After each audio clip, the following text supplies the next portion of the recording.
I'm Jim Longworth, and welcome to another edition of Triad Today. It's actually called the Daggett-Schuler Show and the Safe Sober Prom Night Show. Isn't this a great T-shirt? We're going to introduce you to the person who designed it in just a second. But let me tell you real quickly, coming up later on, our roundtable will be here. We'll talk about a lot of great important news issues.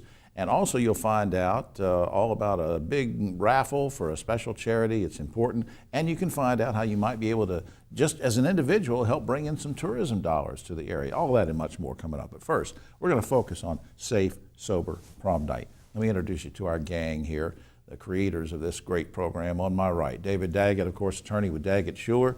And next to him, he and Griff have brought a very special guest. Megan Brown is a T-shirt designer this year. She won a contest. We'll find out more about that. A very creative artist she is. And next to her, our good friend, Griff Schuler of Daggett-Schuler. Welcome, everybody. Good to see you. Thank you, Jim. Hello. Mr. Schuler, I'm going to start with you. Now, let's do something serious before we get into the fun stuff here. Sure. And that is, how much of a problem is teenage drinking and driving, would you say? Jim, it's still a major problem. It is car wrecks is the number one cause of death among teenagers.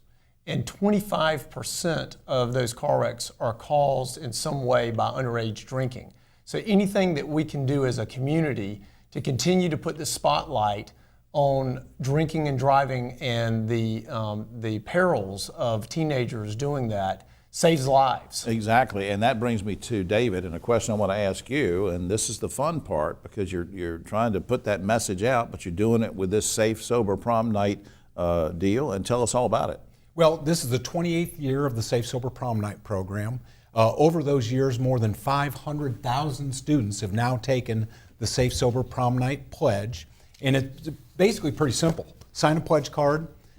This is the actual pledge. That's the actual pledge card, promising not to drink or use drugs on prom night, Okay. get a free T-shirt. Okay. It's based on the principle of positive peer pressure. Right. Negative peer pressure is a powerful thing. Sure. Positive peer pressure is even more powerful. We were at close to a dozen schools this week. Yeah, you go to all these schools. Just this week. The students come out, they grab the T-shirts, they put them on like a badge of honor. I'll tell you, they love Megan's design, and they're going fast. I love it too. And there were David, how many contestants trying to do this? Approximately 200 in the design contest. And nobody knew who the judges did not know who they were. They just knew them by numbers, right? Yes. This is just so impressive. Megan, I want to go to you and ask you a couple things. First of all, what school do you attend? West Forsyth High School. West Forsyth. And what class are you in? I'm a senior. You're a senior. Now, tell about this design. I'm going to hold it up again in front of my face, which is an improvement over my face. But what inspired you with this? I wanted something that was bright and colorful and that would flow really well with the Safe Sober Prom Night kind of theme to it. So that's kind of what it came out like that. And yeah. Well, let me ask you a personal question. Why did you want to take the pledge? Aside from the fact that you did a great T-shirt design, why did you want to do it? I just think it's best to have fun and be safe while you have fun. You don't want to accidentally do something that could ruin your life. Now, I don't want to just assume that your career path is going to be in art. Maybe it is, maybe it's not. But let me just ask the obvious question. What do you want to pursue when you get out of high school and then college? I'm actually going to state as a business major, but I want to either double major in graphic design over at state or possibly switch into graphic design. Isn't that something? She's awfully talented. She Thank is you. talented, Griff, and let me come to you. And speaking of feedback of a lot of talented kids, David mentioned that they come out and they grab the T-shirts. What kind of feedback do you and David get from all this? Tremendous feedback, and I think some of the feedback, Jim, that we appreciate the most comes from parents, the administrators, principals, teachers, folks that tell us that they really believe that it matters, and that in a lot of ways the kids keep us doing it every year and keeps us energized even more each year. But I think hearing from the adults that they see the difference with the students and that it's very important to their schools, that's very, very important to David and me. Right, David, wrap it up Yeah, for I us. just want to quickly say, in Ms. Messer's art class at the Career Center, they were all thrilled when they found out that Megan was the winner. They're all fans of her. She did a terrific job, and we're proud of all of our young people. I know, and up on screen is safesober.com. We really want you to go to that. It'll tell you about taking the pledge. DaggettSchulerLaw.com website is up as well. Please do that. I'm going to hold this up one more time. Isn't this great? Lori, let's get a close-up. See me again here. Isn't this great? What a great T-shirt. Megan, we're so proud of you. Thank you. Thanks for everything. Thanks, guys, for all you do. She's delightful. Thanks, She Jim. is delightful. Well, I'm delightful too. We'll be right back after this. Hi today, and always glad when we get this lady to stop by and visit with us for a few minutes. Of course, let's meet her right now. Sheila Jones, Director of Marketing for Mountain Valley Hospice and Palliative Care. Welcome back, my friend. Thanks for having me. As we always do, just for people to get them caught up, or in case they've just moved into the area, before we get to the topic I want to ask you about, give us just a 10 or 15 second background on what hospice is and who it's for. Mountain Valley Hospice, we care for patients that are terminally ill, have a life expectancy of 6 months or less. We do that wherever they call home across our 17 counties, from 9 locations, Right. North Carolina, Virginia. So, Big area that you cover. Big area. It really is. And that brings me to some special things you've been working on. I want to ask you how the resale shop is doing, because it's a very important component to helping to raise funds and have some materials available. So give me an update. The resale shop's doing great. We moved into a new location last summer, and it's doing really well. The donations are pouring in. The phone calls for donations are pouring in, and so that's why we're put it out there that we have that big need. All right. Now, are you talking about, I just want to be clear for folks to know, number one, tell us exactly where it's located.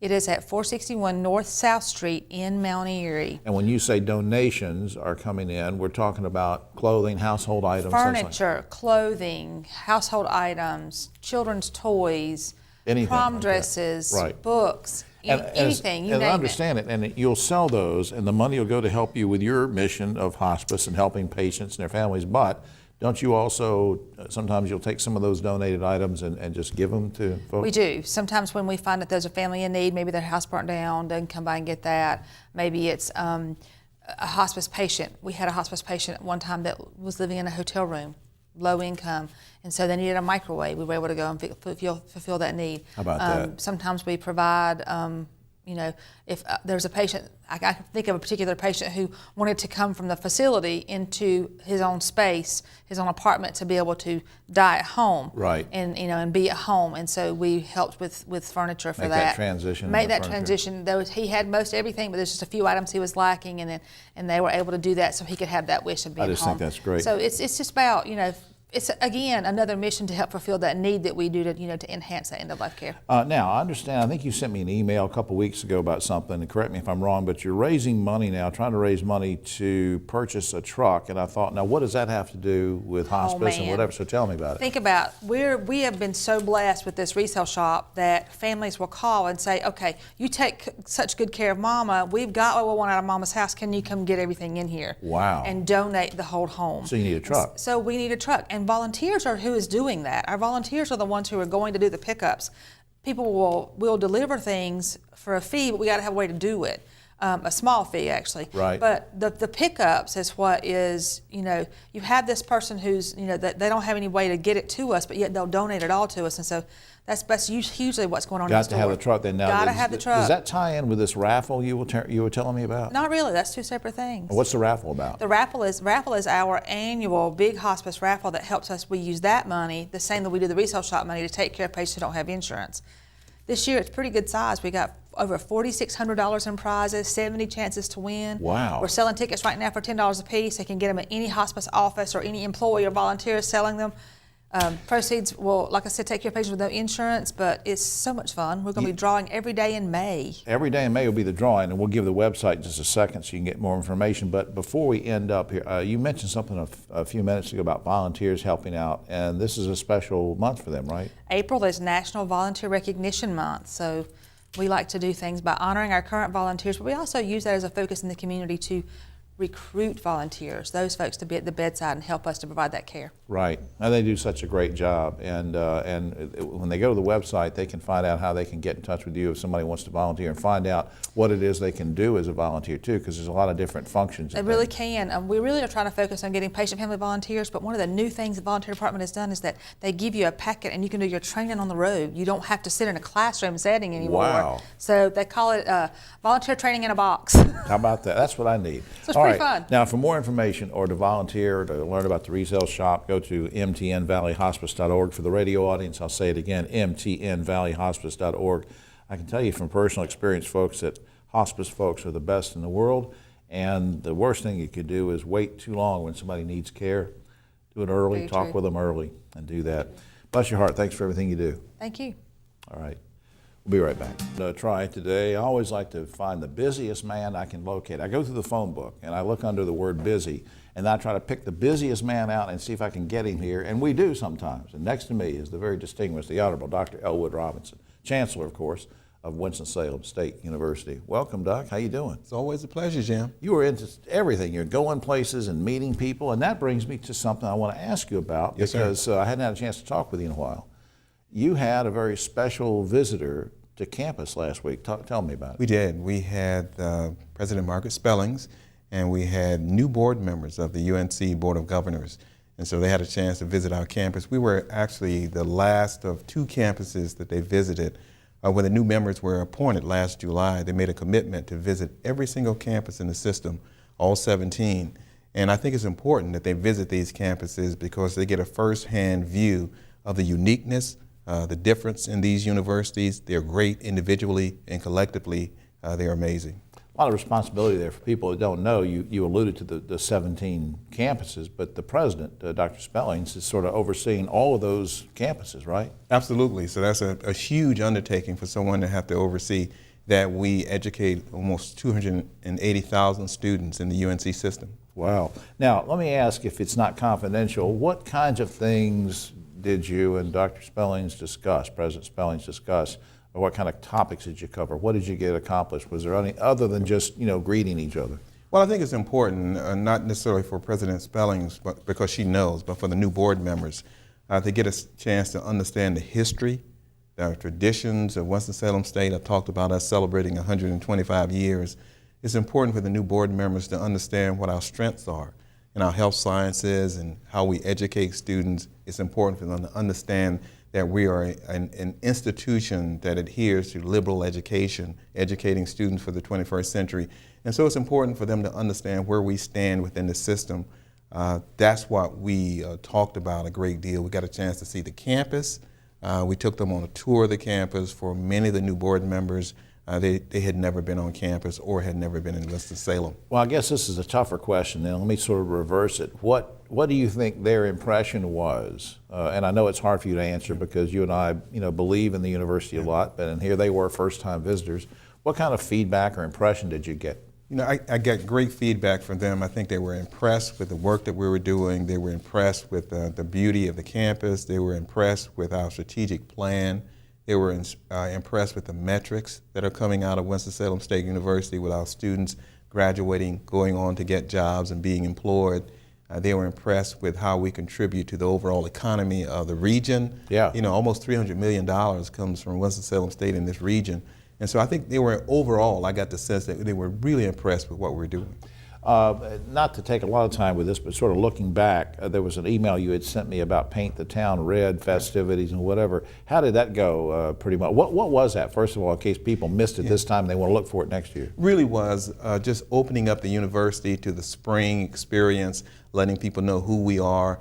We want to tell the Winston-Salem State story not only regionally but across this state, but we said we're going to start first with the region, saying this is who we are. They get a chance to look at our students. We have Scholarship Day, and we actually framed it around our spring football game. Oh, yeah. So we bring folks into town. We also framed it around our alumni. The National Alumni Association, WSSUs, will be in town this weekend. And so it's almost like a mini kind of spring homecoming. I think that's great. Before time runs out, speaking of running out, the academic year is starting to wind down. Give me a quick 30-second rundown on how you think things have been this year. I think things have been great. We continue to move on in terms of our strategic plan. Year 3, we published Year 2's metrics.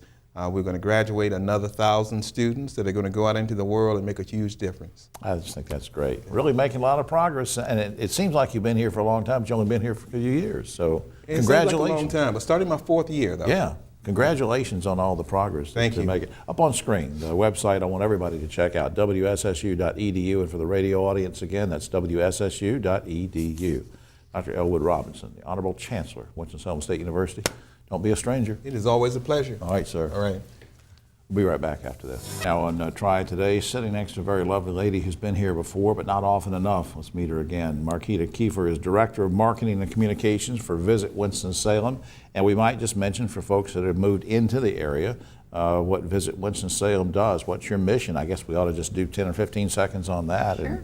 Yeah, absolutely. We're the sales and marketing agency on behalf of Winston-Salem and Forsyth County. We're the folks that are marketing Winston-Salem as a wonderful place to spend vacation time, Sure. meeting and convention, bringing your sporting event or tournament. Yeah. So we're the folks that are telling the people outside of the market To why come this in, is a great to come place in. to come in and spend some time. Well, that brings me back to where I wanted to start, which is I know that you and Rich have spent a lot of your efforts trying to reach outward and say, folks, come vacation, folks, come have your meeting and convention. The Benton Convention Center's here. You can have a tennis tournament or a bike ride or whatever.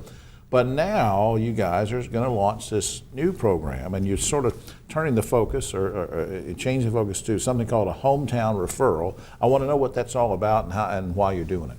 Sure. Well, our mainstay mission does remain steadfast in the outside marketing and sales efforts. Again, being in markets such as Atlanta, Washington, D.C., Greenville, South Carolina, Charlotte, Raleigh.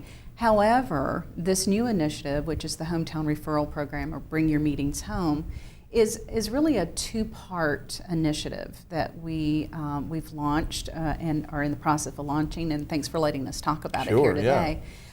Because we know that some of the best referrals for meetings, conventions, and sporting events truly are our residents, our next door neighbors, and our colleagues that we work with every day. Sure, because I could be a bike enthusiast, or I could be the head of some civic organization who's looking for a place for their national or regional meeting, or I could be, and sometimes we don't look inward at ourselves, do we? Right. It's a diametric, we were talking about, it's a paradigm shift. It's just, we're trying to introduce the idea that you are our best referral, and to really tap into the pride that we all have about what's going on, wonderful things going on in Winston-Salem. Sure. Well, I guess now, maybe this is a stupid question, but why launch the initiative now instead of, well, let's try it next year, whatever? What sort of caused that?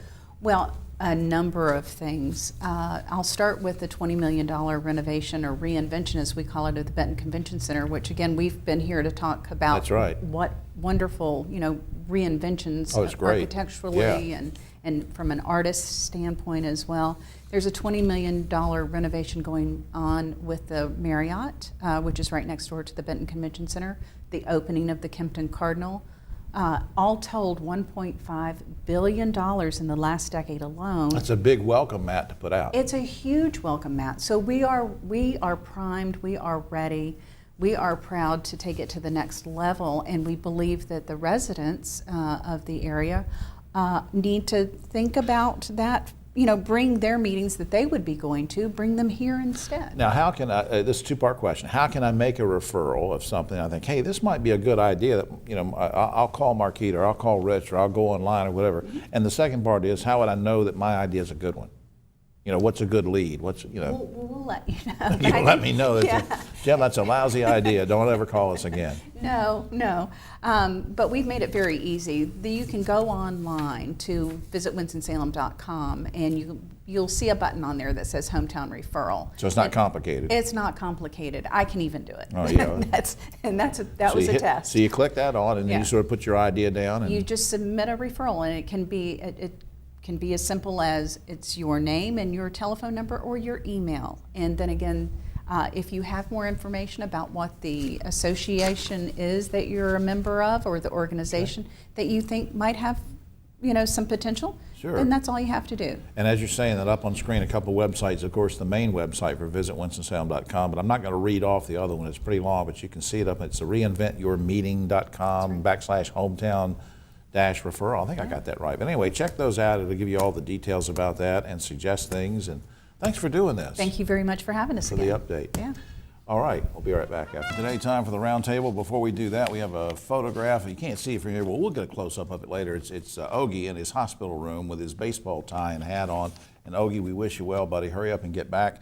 And let me introduce the panel to you now, because we have a couple special guests. Next to me on my immediate right, you saw him earlier in this segment with his partner Griff and the lovely Megan Brown talking about safe, sober prom night. David Daggett's with us and helping us today. And Dave Plyler is here, County Chairman of the County Commissioners in Forsyth, longtime broadcaster. And speaking of broadcaster, a former broadcaster, now turned author and public speaker. Carol Andrews is here with us, and welcome to the show for the first time. Good to see you. And I have I'm going to hold her book up, and maybe we can get a close-up of that later as well. Give me 10 seconds of what the book's about. I take the fear out of becoming an entrepreneur and being an author and doing the same thing. All right. So. That's great. I love that. And we can all, and can you buy this at Amazon or Yes, whatever? Okay, absolutely. Good. All right, guys and gals, first question. Religious leaders and labor organizers alike are urging the city of Winston-Salem to raise its minimum wage from $11.25 per hour to $15 per hour. Good idea or bad idea, and will it happen? David? I'm supposed to be Ogie, right? Yeah, you're Ogie. Yeah, that's right. So yes, it's a good idea in theory. As a practical matter, it won't happen, and it can't happen in that kind of jump. We need to take small steps, small progress. We got to analyze the labor market and do what's fair. Dave? Honestly and truly, I think David Daggett is telling the truth. Well, he is. Because you have a budget in city and county government and the state and the federal government, but in order to justify paying more money, you've got to raise taxes. Carol? Right, I agree. I don't think it works just by putting a Band-Aid on it. I think there's a process, and if you don't do the process, you don't have a solution. One big jump either. Nope. All right. Meanwhile, Winston-Salem City Council is being asked to fund a $50,000 study about the feasibility of running a streetcar line from Wake Forest University to Winston-Salem State University and the Innovation Quarter. Is the streetcar line a good idea? Should the study be funded? David? Well, the study will tell us if it's a good idea. Whether $50,000 for the study is worth it or not, Mr. Chair can tell us. Yeah. I kind of like it in concept. Yeah, and they used to have a streetcar line a long time ago and then tore it down, and now we want to put it back. Dave?